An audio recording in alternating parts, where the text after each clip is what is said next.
Colossians chapter 2, and to give myself a little bit more time tonight. I don't think I'll finish this tonight, but get as far as I can. And burdened about preaching on family relationships, home, marriage, children, parents, finances, all of these things. And I realize that so many of the subjects are targeted. And by that I mean, if I'm preaching on wives, then teenage boys are going to kind of be left out. But really not, because you ought to know what kind of wife you want to get. And so tonight, I'm preaching to our young people, all right? I'm preaching on dating or courtship, whatever you want to call it, fine with me. And preaching on that, and so, you know, if you have little kids that are not dating age, well, blink, and they will be. And I'm going to tell you, when that train leaves the station, you're not stopping. I just tell you right now, all of your theories, all your philosophies, I'm just telling you, when that happens, it's going. And so, when you have little kids, that is the time to lay down some principles to teaching.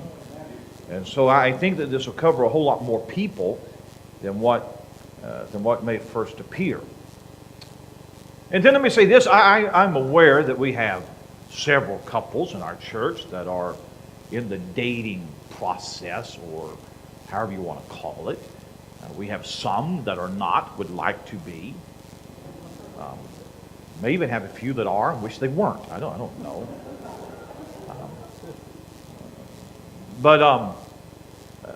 So I'm not, if you are one of those dating couples, that I'm not preaching against you. I'm going to help you. I'm going to just kind of give you some guidelines, and I'm not going to tell you not to. I'm going to tell you how to. All right? And you can thank me after the service. Brother Ben, good to see you. Good to see you. Had a heads up that you was coming. I did.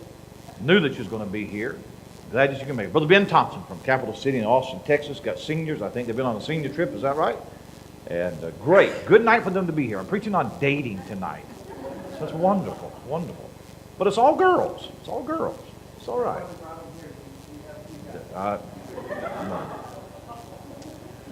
So Colossians 2 and verse number 8, we'll start here.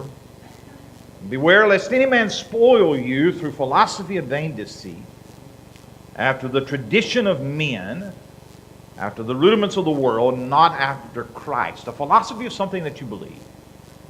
It is a belief that is translated into living.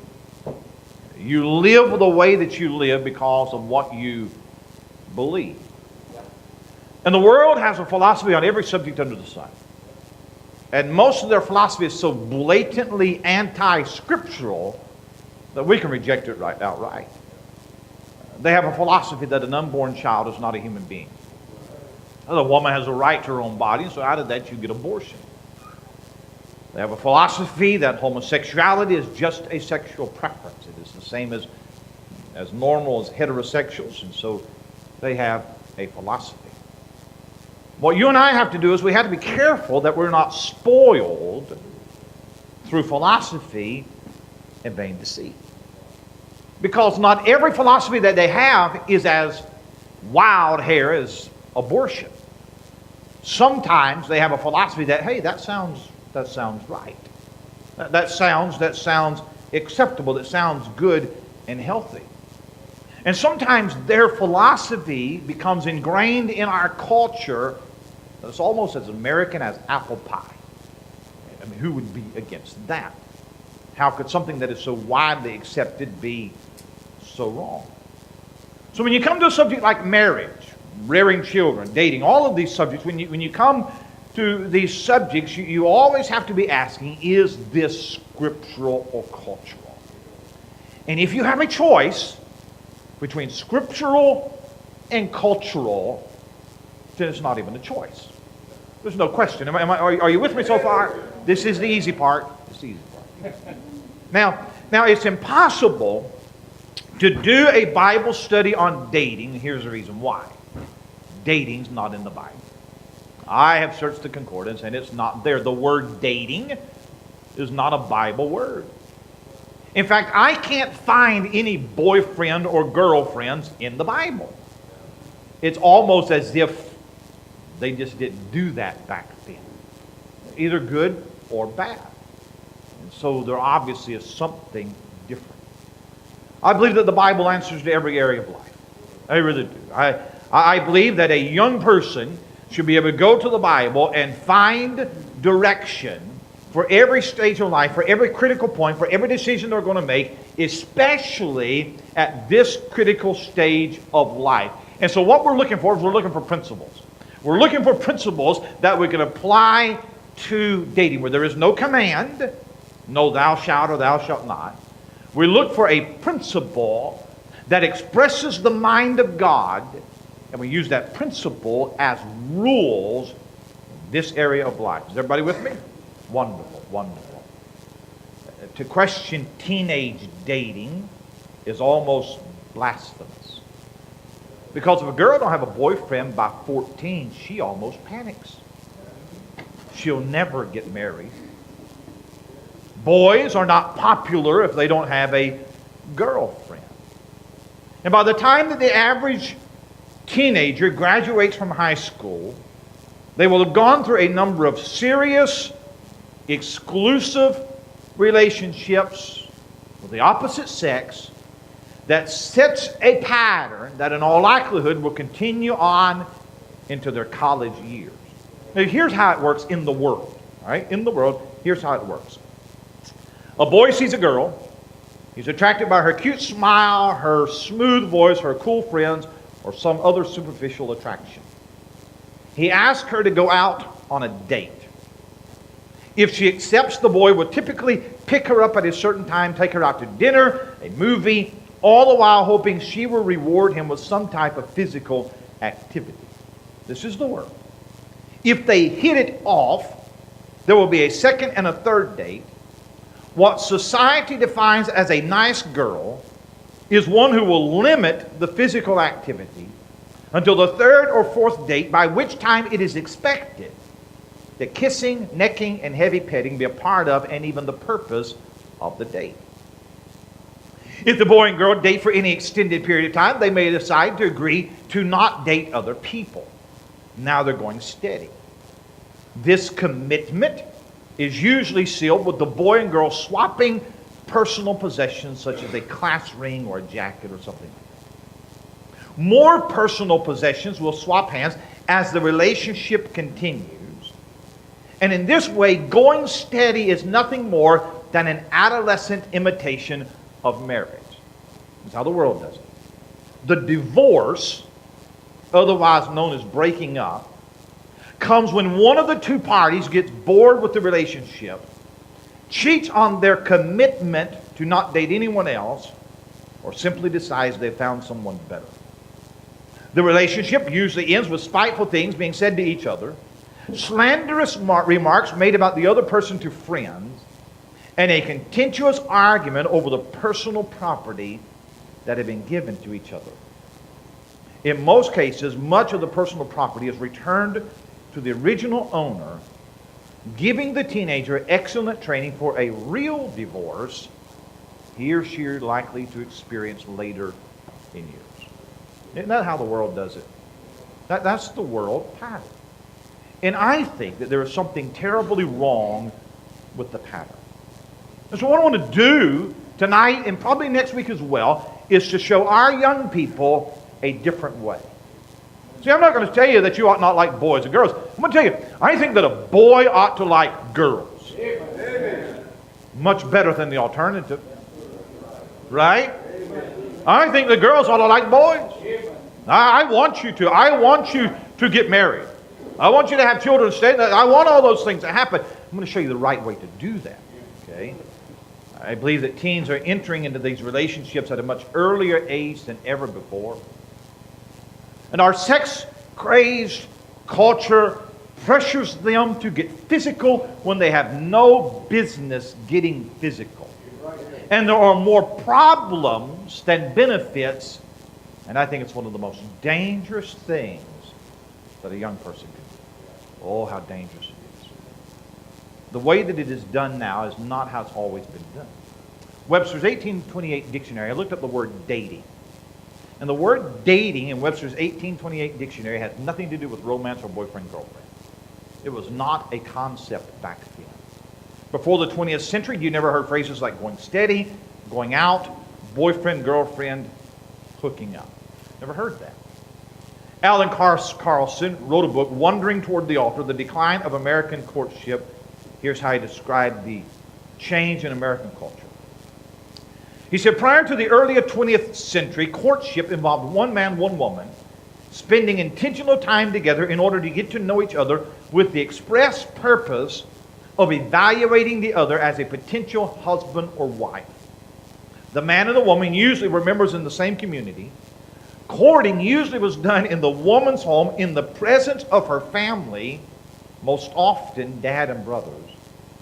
However, between the late 1800s and the first few decades of the 1900s, the new system of dating added new stages to courtship. One of the most obvious changes was that it multiplied the number of partners and individuals likely to have before marriage. But a change. Now, I'm not against boys and girls being attracted to each other. See? I am against, now this is me, I am against junior and high school kids losing their virginity. I am against that. I am against jealousy and broken hearts and cold spirituality and lost innocence that is accompanied by so much teenage dating. And so parents, here's what you have to do tonight. And I'm in this stage, all right? We're in this stage tonight in our family, all right? Here's what you have to do, is you have to set some parameters in your home, and you have every right to set parameters in your home. Fellure household. I don't think that in the Fellure household there is any need for dating in junior high years. None.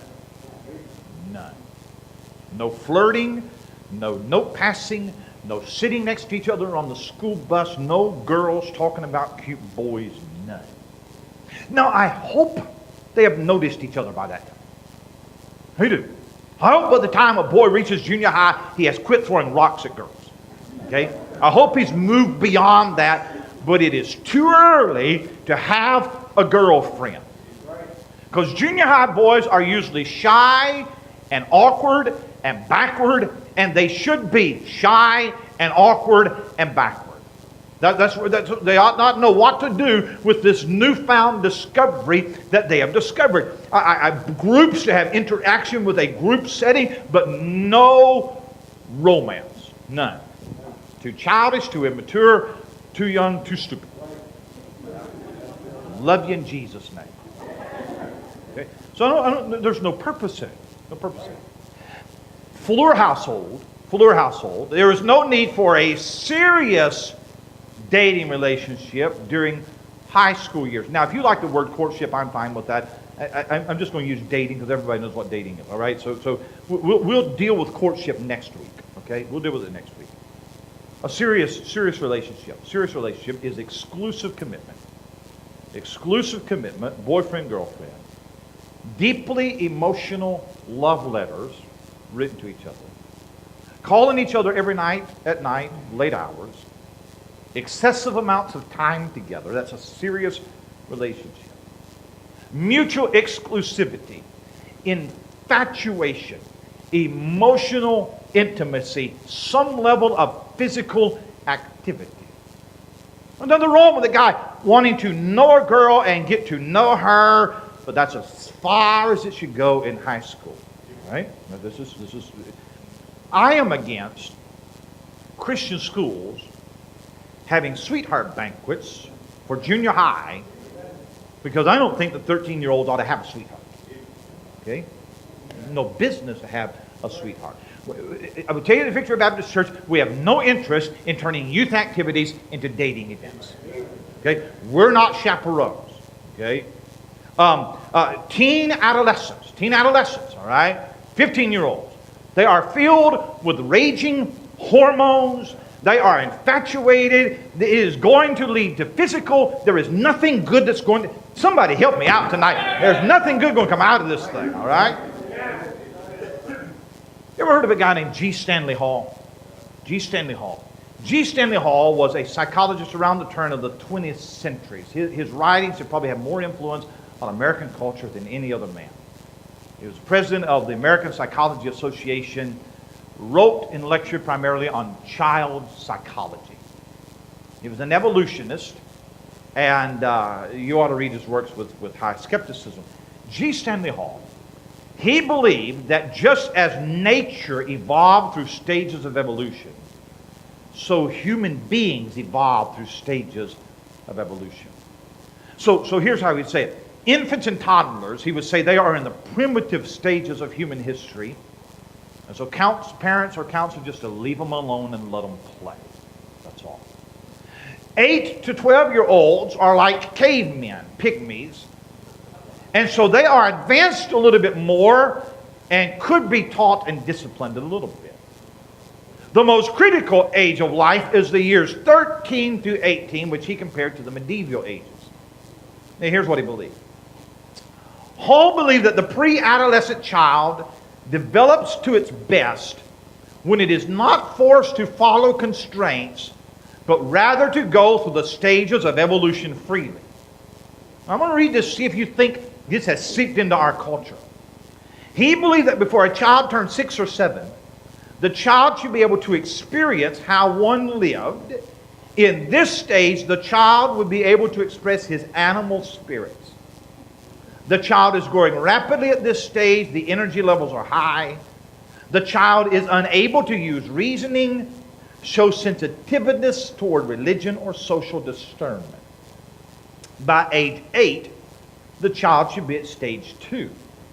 This is the stage where formal learning should begin.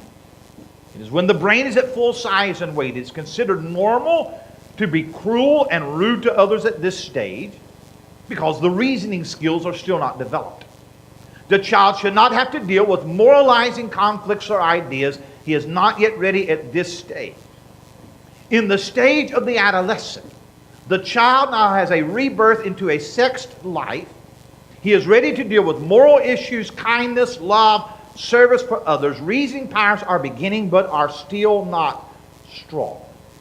So as evolution is evolving, so society as a whole should be evolving as well. Here's what he believed. He believed, now you listen to this. He believed that every generation should progress beyond the previous generation's beliefs. Let me say that again. Every generation should progress beyond the beliefs and the philosophies of the previous generation. We've probably got some young people in this room that think that. We okay? Yeah. Huh? Because my dad, my mom are just so old and their ideas are so outdated. We have progressed beyond that generation. So the youth should not get stuck in the ways of the parents. They should go and find their own way. He believed that teenagers should be separated from their parents as much as possible so that they could develop their own philosophy and lifestyle. The world calls that finding your freedom. The Bible calls it rebellion. Okay? They get their own music, their own dress, their own language, their own friends, evolving the culture of humanity. By the way, one of Hall's closest students was a guy named John Dewey. John Dewey is the father of the public school system. He took G. Stanley Hall's teachings, incorporated it into the public education system of our country. In 1904, G. Stanley Hall, stay with me, G. Stanley Hall wrote a 2-volume book called Adolescence. Adolescence is that period of life between 13 to 18 when a child is expected to have mood swings, tempers, rebellion, personality changes. It is that land between childhood and adulthood. No longer a child, not yet an adult. And the world expects an adolescent to be more child than adult. Can I tell you that adolescence did not always exist? Yeah.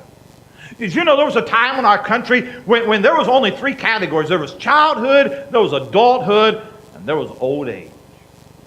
There was a time when a teenager was expected to grow up. He was expected to work a job. He's expected to have some responsibilities. He was expected to act like a young adult. There was no such thing as a 4 or 5 year period in which this adolescent is largely an irresponsible creature. It doesn't always happen. How is it that John Quincy Adams, 6th U.S. president, became ambassador to Russia at age 14? Well, that John Hancock, signer of the Constitution, entered Harvard College at age 13.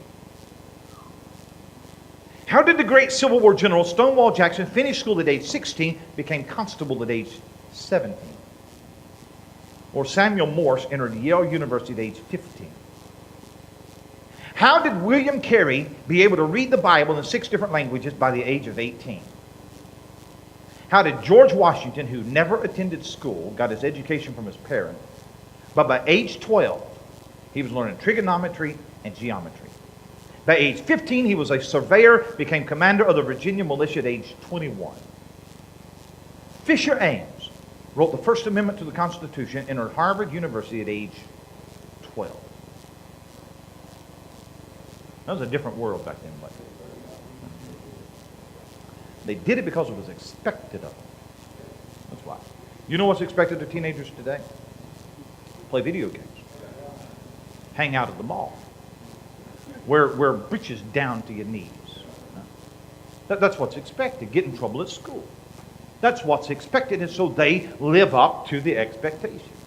Today, it is normal for a 17-year-old to flunk out of high school, stay up half the night playing PlayStation, read comic books, follow every fad that comes out of Hollywood, and generally have no purpose and no passion for life. Television and movies and secular music tells him that it is cool and it is hip and that's what he wants to be. And 100 years ago, he would have been a bum. Now he's an adolescent. Society has invented this creature who has natural adult passions, but he's not ready for adulthood yet. He's expected to keep on playing. His toys are more expensive, but he just keeps playing. Now listen to me tonight. Listen to me. He's not expected to be responsible or mature except in one area: romance. He can't handle a job. He can't handle responsibility, but we think he can handle a girlfriend. Huh? And the teenager who is not mature in any other area is expected to be mature enough to handle the most adult of all passions: love and romance. And emotional intimacy is not a plaything for little children. And adolescents who can't control their own emotions have no business playing with somebody else's.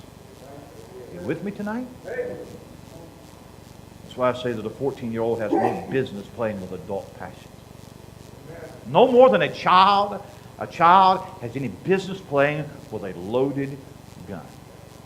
But the world says to our teen boys and our teen girls that you need to find somebody of the opposite sex that you're attracted to, and you need to get intimate with that person, and when you tire of her, then you drop her and you find somebody else, and you tell the second girlfriend the same thing that you told the first girlfriend, and you take as much physical liberties with the second girl as you did with the first girl, and after you've done this 5 or 6 times, you will have played the field long enough to know what kind of girl it is that you want to marry, and that is a worldly philosophy that has no basis in Scripture, and it's destroying our young people. I say to our young people tonight, boy, you need some parameters. You need some guidelines. I'm not going to tell you that this time is not going to come. But when this time comes, have some guidelines, have some rules, have some principles already done. This is how I'm going to conduct myself in a very important aspect of my life. Now, tonight, let me tell you what I believe is the dangers of teenage dating as I have described it, all right? Every young person, you ought to get a pen and paper out. You ought to write down 4 or 5 things, okay? You need to hear this. I'm going to give you some dangers tonight that you need to be aware of when you are in this situation, right? Number 1, dating provides a temptation for sexual immorality. Provides a temptation for sexual immorality. It is a playground for temptation. a dating couple gets intimate emotionally, it's only natural to express that with physical intimacy. The more comfortable that you are with each other, the easier it is to take liberties with each other. Guys, girls, listen to me. Once you have given your soul to a boy, the next step is to give your body to that boy. Am I telling the truth tonight? When a boy and girl share intimate secrets with each other, when they have a strong desire to express their love to one another, they're going to have a desire to express that with physical touching and kissing. I used to be a teenage boy. I did. I remember those days. I remember what a girl smelled like. I remember the electricity of the touch. And I'm going to tell you that guys, they are going to have enough trouble staying pure without a girl being overly familiar with him and whispering sweet talk in his ear. I'm going to tell you a secret. Every teenage boy who has a girlfriend wants to touch her. Good ones. I'm talking about good guys. There's some good guys in our church. Every teenage boy who has a girlfriend wants to touch her. He may succeed in keeping his hands off, but I'm going to tell you, the desire is burning inside. And the closer that you get emotionally, the more the temptation to get close physically. 1 Corinthians 6:18. Flee fornication. Every sin that a man doeth is without the body. He that committeth fornication sinneth against his own body. 1 Thessalonians 4 and verse 3. This is the will of God, even your sanctification, that ye should abstain from fornication. And there's temptations in dating that no teenager should face, and very few teenagers are strong enough to resist. We set rules. We set rules. I'm going to tell you, lust has a way of breaking rules. It really does. I'm telling you, teenagers have a way of finding ways around boundaries. So young person, listen to me. Those of you who are dating or getting ready to date and you're going into this in the next couple of years, hey, let me give you a key. Let me give you a key tonight, all right? The key to fighting temptation is not rules. It's running. That's the key. All right?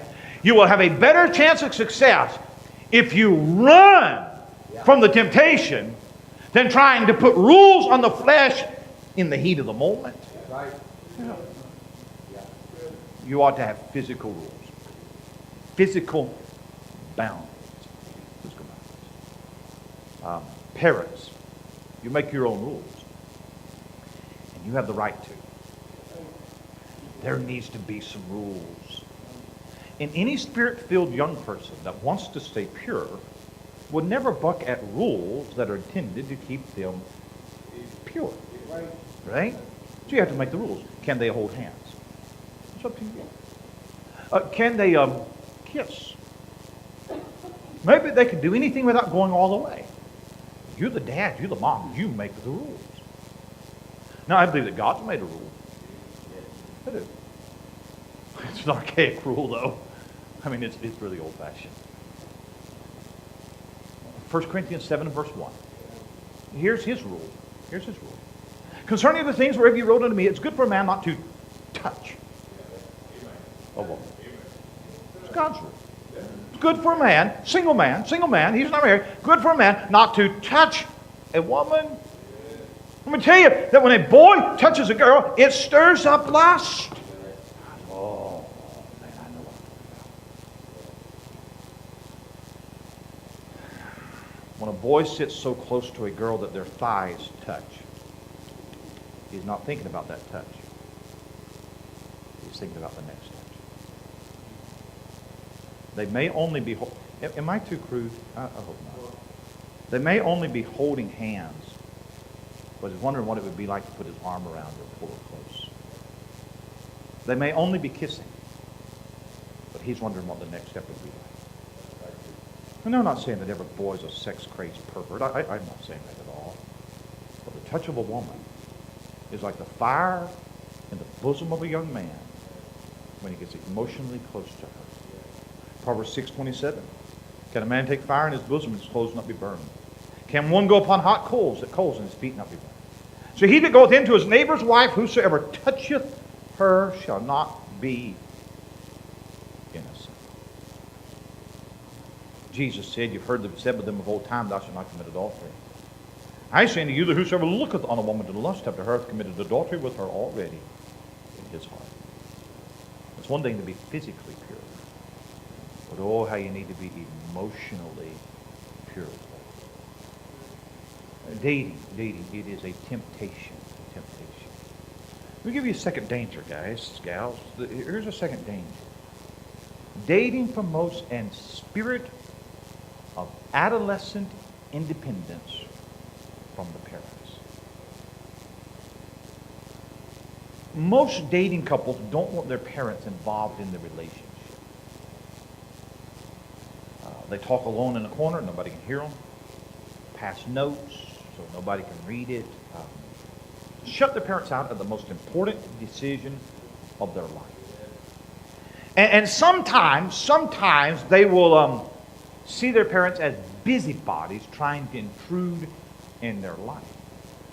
And sometimes a parent will get the attitude, or a child will get the attitude, that a parent is good for food, clothing, shelter, and nothing else.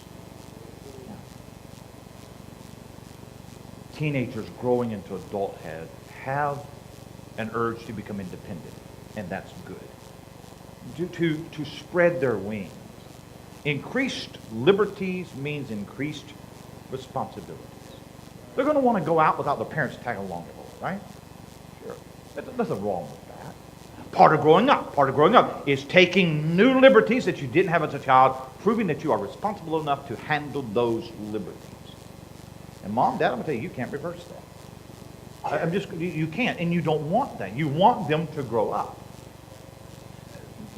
But don't think that increased liberty takes away from your authority, especially in the area of dating. Hey, Father, you have every right to approve or disapprove of any date. Every right. You have every right to cut it off, to break off any dating relationship. You have every right to set the curfew, check the emails, the text messages, monitor, chaperone the time together, set all the parameters and the rules. You are the dad. And you must not relinquish that right. You have that right. In fact, go to Numbers chapter 30 tonight. Numbers chapter 30. Are you still with me? Say amen. Amen. Numbers chapter 30. Boy, I'll help somebody tonight. I know. Numbers chapter 30. Let me give you a couple of verses. Boy, these are strong principles. Numbers chapter 30, verse 1. This is to fathers. All right, so young people, you can skip this. Numbers 30, verse 1. Moses spake unto the heads of the tribes concerning the children of Israel, saying, this is the thing which the Lord hath commanded. If a man vow a vow unto the Lord, or swear an oath to bind his soul with a bond, he shall not break his word. He shall do according to all that proceedeth out of his mouth. If a woman also vow a vow unto the Lord, and bind herself by a bond, being in her father's house in her youth, and her father hear her vow, and her bond, wherewith she has bound her soul, and her father shall hold his peace at her, that all her vows shall stand, and every bond wherewith she has bound her soul shall stand. But if her father disallow her in the day that he heareth, not any of her vows or of her bonds wherewith she has bound her soul shall stand. And the Lord shall forgive her because her father disallowed her. If a daughter makes a vow and the father hears it and holds his peace, she's bound to it. But if she's living at home and she makes a vow and daddy hears it, daddy says, nope, we're not doing that. Nope, that's not. She's not obligated to the vow. Huh? Look at Exodus chapter 22. Exodus chapter 22.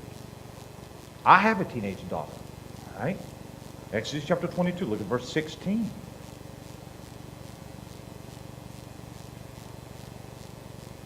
Exodus 22:16, if a man entice a maid that is not betrothed and lie with her, he shall surely endow her to be his wife. If her father utterly refuse to give her unto him, he shall pay money according to the dowry of virgins. If a man lays with a virgin, he is forced to pay a dowry and marry the girl. That's what you do. But if daddy steps in and says, you ain't marrying her, pay the dowry and you don't get it. It's up to the father. Deuteronomy 22. Deuteronomy chapter 22.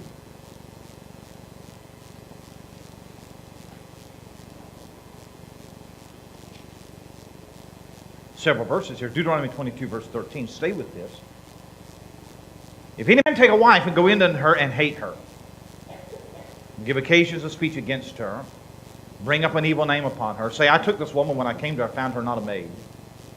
Then shall the father of the damsel and her mother take and bring forth the tokens of the damsel's virginity unto the elders of the city to get it. The damsel's father shall say unto the elder, I gave my daughter unto this man to wife, he hateth her. Lo, he hath given occasions of speech against her, saying, I found not thy daughter a maiden, yet these are the tokens of my daughter's virginity. They shall spread the cloth for the elders of the city. The elders of that city shall take that man and chastise him. They shall immerse him in 100 shekels of silver, and give them unto the father of the damsel, because he hath brought up an evil name upon a virgin of Israel. She shall be his wife. He may not put her away all his days. He marries a woman, once out of it, accuses her of not being a virgin. It is proven that she was a virgin. She got married. He owes 100 shekels of silver to the father, and you can never divorce her. Verse 20. But if this thing be true, and the tokens of virginity be not found for the damsel, he comes to get her, takes her out of the father's house, marries her, and lo and behold, she is not a virgin. Verse 21. Then they shall bring out the damsel to the door of her father's house, the door of her father's house. And the men of her city shall stone her with stones that she die, because she had wrought folly in Israel to play the whore in her father's house. So she shall put evil away from among you. If it's proven that she's not a virgin, and she played the whore while living at her father's house, they take that girl to the door of her father's house and stone her at the door of her father's house. And the reason? Because while she's at the father's house, he's responsible. He's responsible. She became impure while living at daddy's house. And it's a mark of shame. And the principle is that God holds the fathers responsible for the children. A responsibility to guard my daughter's virginity until marriage. I am the guardian. If she loses her virginity before marriage, I share the blame. And let me tell you something. This teenage dating that this world participates in, it fosters adolescent independence from parents. I think that's dangerous. Young people, listen to me, wherever you're at, listen. When you enter into this arena of life, and you are considering somebody that you are going to marry, boy, you need counsel. You need counsel. And if you're a spirit-filled child of God, you would want the counsel of your parents and wise mentors. Why not? Why not? Let me give you a third thing. I'll be done. Third thing. I got time to do this. Here's the danger tonight. The danger that you face. Dating emphasizes intimacy without commitment.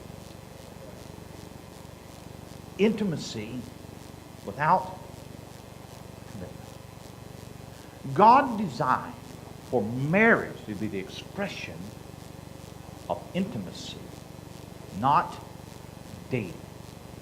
Not dating. Sexual intimacy is for the marriage bed. And we preach to our kids, we preach to everybody, physically pure until the day of marriage. But what about emotional intimacy? When a boy and girl enter into a boyfriend-girlfriend relationship, and it's going to happen, when they enter into that relationship, that intimacy grows as the relationship develops. That's why I think that it ought to go slow. Because in a relationship, every step that you take, you can never go back on that step. So if you start out just being friends, and then you decide to go steady, if that doesn't work, you don't go back to just being friends. If you ever decide that you're going to get physical and hold hands and kiss, you will never decide, we're not doing that anymore till we get married. All right? If you get engaged, and then decide, no, we don't want to be engaged, you're not going back to being boyfriend and girlfriend. Somebody help me. All right? Every step that you take in that relationship, you never go back. Never go back. So you got to be careful. Be careful. Different levels of intimacy. There's a desire. There's a natural desire for intimacy. Intimacy is a special gift that God gave us. When you find that one person that you love more than anybody else, and you commit to marry that person for the rest of your life, and that one person that you give your whole body and your soul to, and you open yourself up to that person, you become completely vulnerable to that person. You share your emotions, your dreams, your fears, your secrets. You share your soul with that person. How many people do you want to share that with? Listen to me tonight. Intimacy is a gift that God gave us. He didn't give it to animals, but He gave it to us. But listen, young person. Intimacy is the reward of commitment. It is the reward of commitment. It comes at a price. It's commitment. A man should leave father and mother and cleave unto his wife. That's commitment if he wants to be one flesh with her. And it's only within the context of that marriage covenant that the deepest intimacy is to be known. But in modern dating, a boyfriend and a girlfriend is expected to share that deep emotional intimacy with no commitment. In teenage dating, if a boy and a girl share romantic intimacy, some physical intimacy, without moving toward marriage. And that kind of romance doesn't exist in the Word of God. I got to tell you, that's dangerous. There's three magical words, that elevates a relationship to a whole new level. I love you.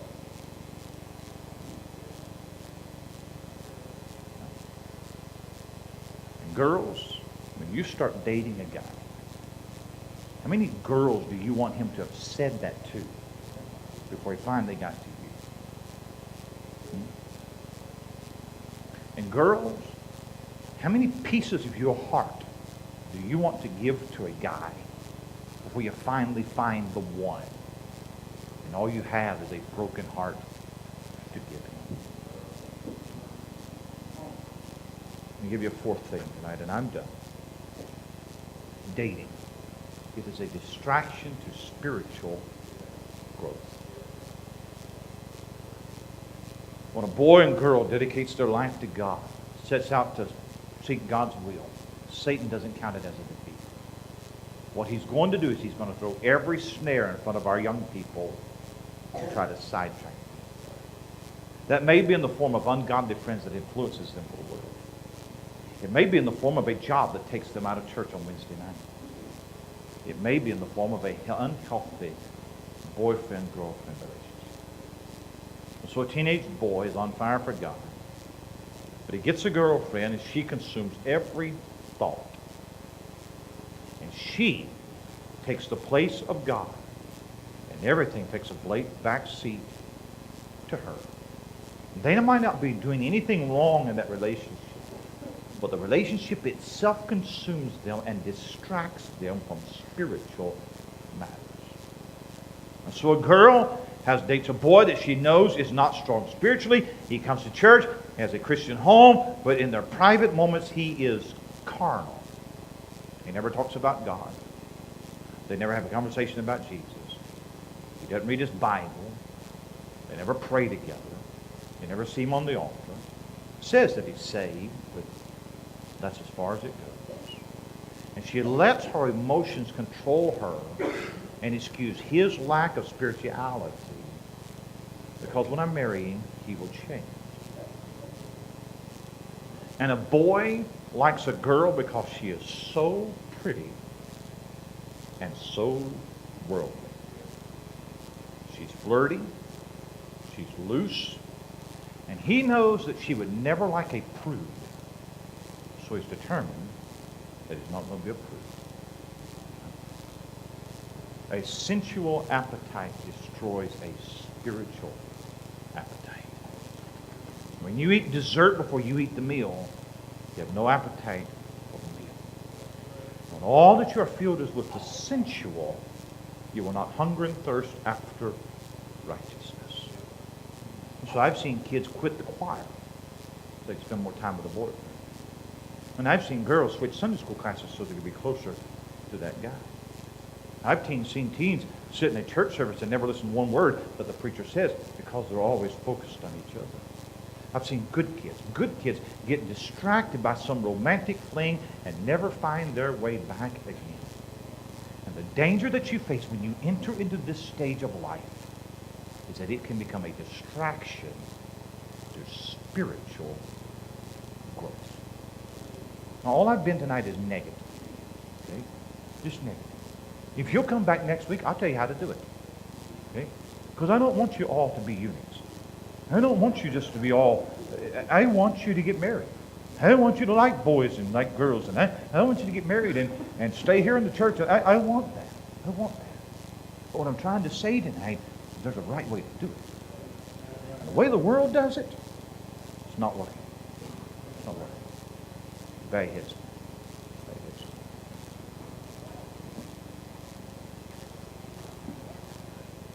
Every young person tonight, got to make a vow in your heart. Now, Lord, I'm going to follow your plan. I am in this most critical stage of my life. I want to follow your wisdom, your plan.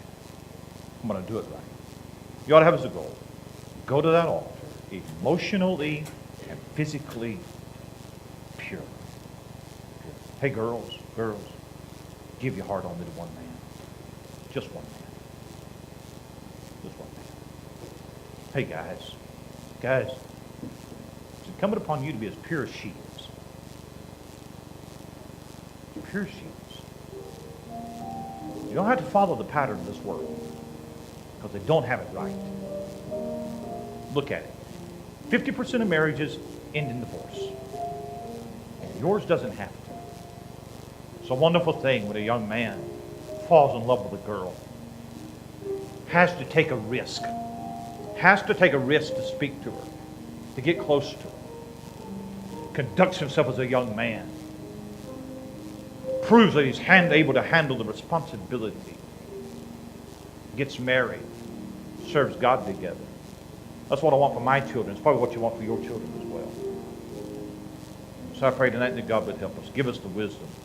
It's the wisdom of the Holy Spirit of God tonight in these areas. Heavenly Father, speak to hearts tonight. I don't know if I've been hard. I don't know how I've been tonight. I just straightforward tonight. And I love our young people. I love these ones, Jacob, Lord, Horton, Anna, others here in the church. Lord, I think it's an exciting thing. But I pray you'd help them.